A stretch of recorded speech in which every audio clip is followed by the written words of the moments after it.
Thursday, November 30th, 2023, evening edition.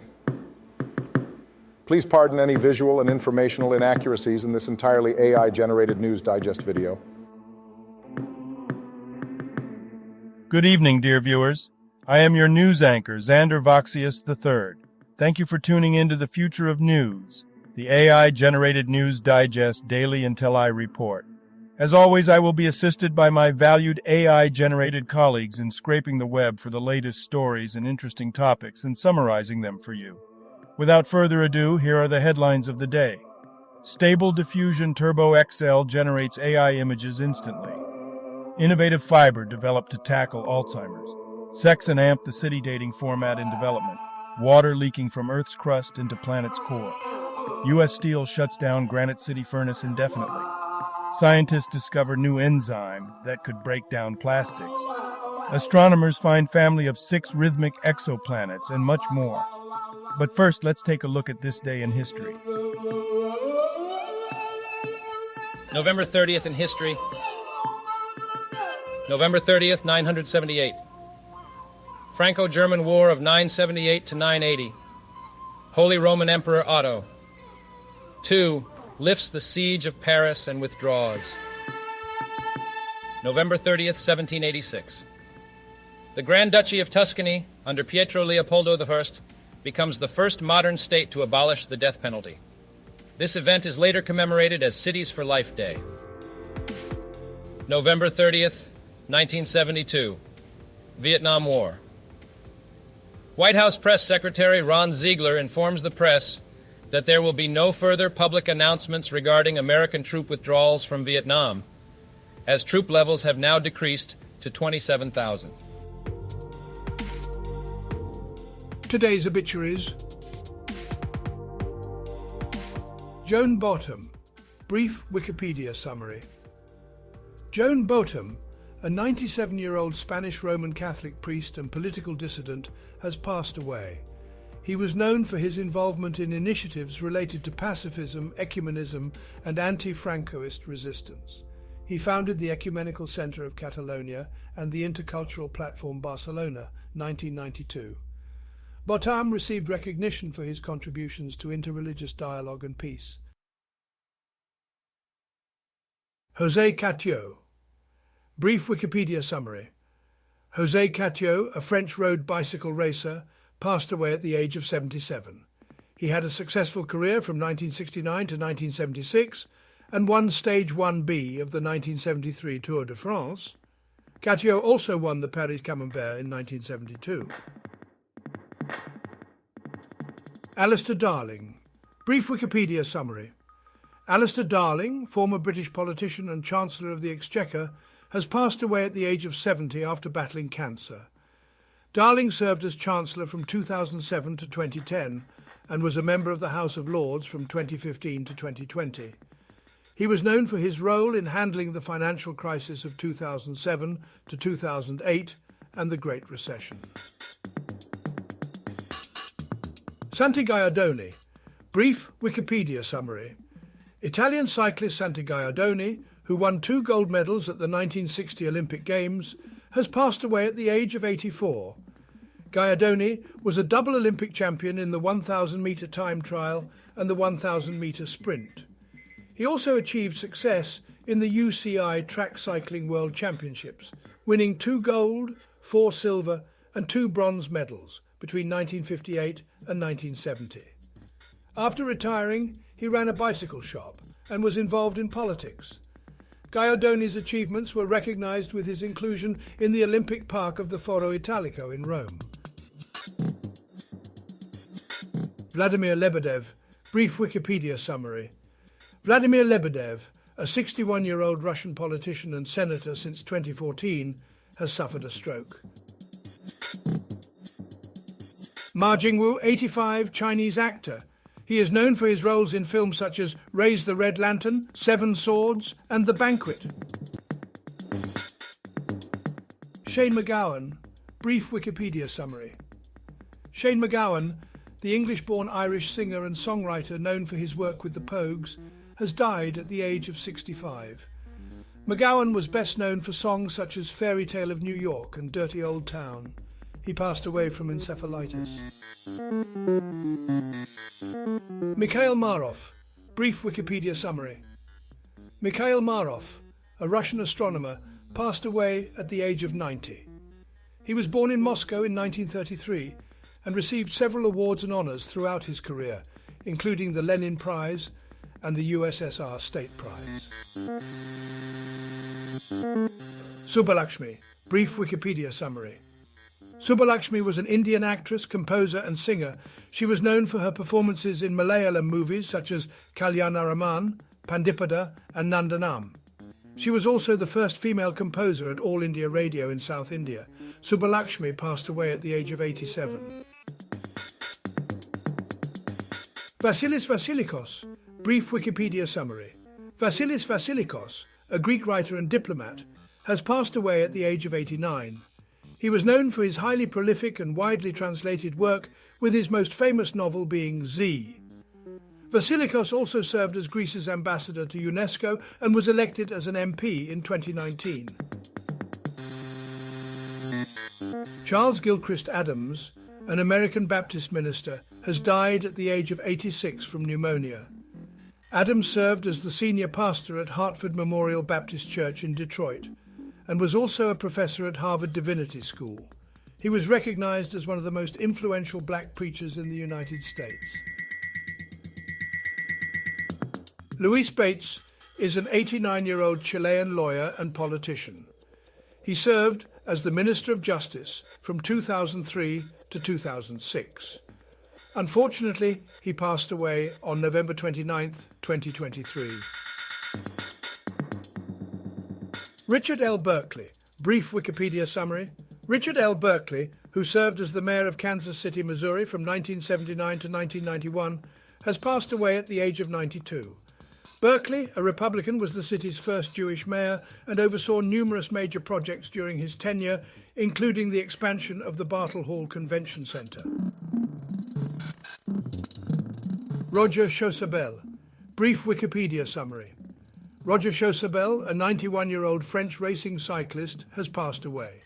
Chausebel participated in the 1956 Tour de France, finishing in last place. James Couchman was a British Conservative politician who passed away at the age of 81. He served as a Member of Parliament from 1983 to 1997, representing the Gillingham constituency. Couchman also held positions as a former councillor in the London Borough of Bexley and later in Oxfordshire. Joan B. Coller, 71, Spanish historian, teacher and writer, cancer. Elliot Erwitt, a French-born American photographer, has sadly passed away at the age of 95. Known for his black and white candid photos, Erwitt was a member of Magnum Photos and had a talent for capturing ironic and absurd moments in everyday life. Alongside his photography career, he also ventured into filmmaking, directing feature films, documentaries and commercials. Erwitt's work often revolved around dogs, and he authored several books on the subject. His exceptional talent earned him numerous awards, and his work is proudly held in permanent collections worldwide. And now on to today's news. General news. Astronomers discover a rhythmic family of 6 exoplanets. CNN. Astronomers have used 2 exoplanet detecting satellites to discover a rare family of 6 planets located about 100 light-years from Earth. The planets, labeled B through G, orbit a star similar to the Sun and exhibit a celestial dance known as orbital resonance. This discovery could provide insights into planet formation and the prevalence of sub-Neptunes in our galaxy. Video. Israeli troops kill 8-year-old boy during raid of West Bank refugee camp. CNN. The first article is about issues with a video player, such as slow loading, freezing, and audio problems. It discusses how these issues affect the relevance of the ad and the overall user experience. Stable Diffusion Turbo XL can generate AI images as fast as you can type Ars Technica. Stability AI has launched Stable Diffusion XL Turbo, an AI image synthesis model that can quickly generate images based on a written prompt. The model, using adversarial diffusion distillation, can produce image outputs in one step, significantly reducing the time compared to its predecessor. The company suggests that the model's speed could enable real-time generative AI video filters and graphics generation for video games. However, concerns have been raised about the training data's provenance and potential misuse. Business news. OpenAI's board leaves sudden firing of Sam Altman unexplained. The Verge. The article is about a newsletter called Command Line that offers a free trial for readers to access tech industry insider conversations. Subscriptions can be purchased with different payment options, and there is a FAQ section for any issues. U.S. Steel closes Granite City furnace indefinitely, warns 1,000 of layoffs. St. Louis Post-Dispatch. A blast furnace at U.S. Steel's Granite City plant will remain out of operation indefinitely, according to the company. Favoring 5% savings accounts and certificates of deposit CDs over stocks now? Think again. Market Watch. A new data analysis suggests that while cash investments may offer high yields in the current high-rate environment, they cannot match the stock returns that typically follow a high-rate period. Investors who are heavily invested in cash may want to consider increasing their stock exposure, despite the comfort of cash. Science news. Water has been found leaking from Earth's crust into the planet's core, according to Indy 100. Scientists have discovered that water is slowly leaking down into the Earth's core from the surface, triggering a chemical reaction and forming a new layer between the outer core and outer mantle. This finding suggests a more extensive global water cycle than previously recognized, and has profound implications for the geochemical cycles connecting the surface water cycle with the deep metallic core. Returning SpaceX rockets are creating bright holes in the sky. Gizmodo. Astronomers are noticing an increase in the occurrence of glowing phenomena known as SpaceX aurorae caused by rocket launches. The glows are caused by interactions between rocket exhaust and the ionosphere and can be visible to the naked eye. The impacts of these glows on astronomical observations are still being evaluated. Dear Prudence, my family is in deep denial about my 100-year-old great-grandmother's imminent death. Slate. The article is a letter from a reader seeking advice from Dear Prudence about the emotional toll of constantly visiting their dying great-grandmother at the request of their great-aunt. Dear Prudence suggests engaging hospice care and setting boundaries to avoid being overwhelmed. People born on this day. November 30th, 1988. Vitaly Polyansky, Ukrainian footballer. November 30th, 1930. G. Gordon Liddy, American lawyer, radio host, television actor, and criminal, died 2021. November 30th, 1988. Tommy Sorelma, Finnish footballer. Health news. Innovative fiber to tackle Alzheimer's developed. Neuroscience news. A team of researchers from Virginia Tech, the University of Virginia, and Washington University in St. Louis is currently working on a project funded by the National Institutes of Health. Their goal is to develop a neural fiber to combat Alzheimer's disease. This high-priority project aims to create a minimally invasive fiber that can provide electrical stimulation and deliver drugs to study and potentially reverse memory loss. The fiber will enable detailed imaging and analysis of amyloid deposits in the brain, which is a crucial factor in Alzheimer's. The team has a one-year deadline to develop this innovative technology. Low-dose statins, definition, examples, uses, Verywell Health. The article provides an overview of low-dose statins, including their efficacy, conditions they treat, and potential side effects. Low-dose statins are used to manage cholesterol, reduce the risk of heart attack and stroke, and prevent plaque buildup in the arteries. They are generally safe and well tolerated. Entertainment news. Jonathan Major's domestic violence trial ended its first day without a jury being seated. and no ruling made on sealed evidence, according to an update from Deadline. Jonathan Majors, star of the TV show Loki, appeared in court on the first day of his trial for misdemeanor assault and harassment charges related to an incident with his then-girlfriend in March. Majors, who faces up to a year in jail if convicted, will learn on Thursday which of the 40 potential jurors will be on the panel. The judge also heard arguments about potentially prejudicial evidence that is currently under seal. Sex and the City reality dating format in the works from Candace Bushnell and Boonham Murray. Deadline.